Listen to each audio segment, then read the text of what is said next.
tech intro music fades. Hey everyone, Raghav here, and I told you it was coming. AMD just officially announced the Ryzen 9 9950X 3D2, and today, I'm breaking down everything you need to know, plus one major issue you need to hear before you consider buying. Let's get right into it. First, the specs. The 9950X 3D2 keeps the same 16 cores, 32 threads, and 4.3 GHz base clock as the regular 9950X 3D. But there are three big changes. 1. Boost clock drops by 100 MHz, so expect around 5.6 GHz max. 2. And this is the headline, both chiplets now have 3D V-cache doubling the L3 cache to a massive 192 MB. 3. To power all that cache, TDP jumps to 200 watts. So yeah, it's basically a 9950X 3D with more cache everywhere. Sounds great on paper, but let's talk real-world performance. Here's the odd part. In AMD's announcement video, they didn't show a single gaming benchmark, and according to my sources, there's barely any gaming uplift at all. Why?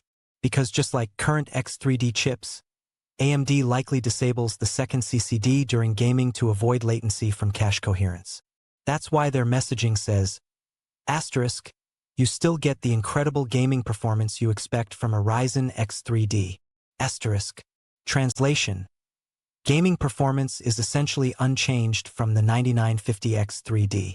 So if you're buying this just for gaming, you're paying more for the same experience. Now, where the 9950X 3D2 does pull ahead. Professional workloads.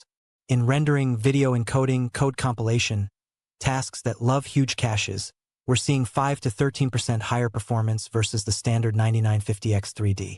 That's solid. If your workflow is cache-heavy and you need the absolute best today, this chip makes sense.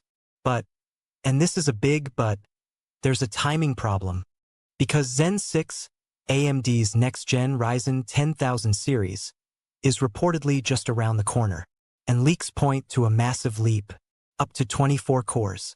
10% plus IPC uplift, higher boost clocks, and potentially even smarter 3D V-cache implementations. So if you're not in a rush, waiting could net you way more performance for both gaming and productivity than the incremental gains here.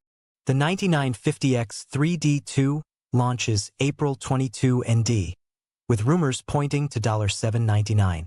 At that price, it would be the most versatile high-end CPU today. But is it worth it over the regular 9950X 3D or just waiting? My take: only grab this if you need max cache performance right now. Otherwise, Zen 6 might be the upgrade worth holding out for. So what about you? Are you picking up the 9950X 3D2? Sticking with the current gen?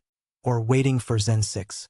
Drop your thoughts below, and if this helped, hit like and subscribe for more no BS tech breakdowns. Catch you in the next one.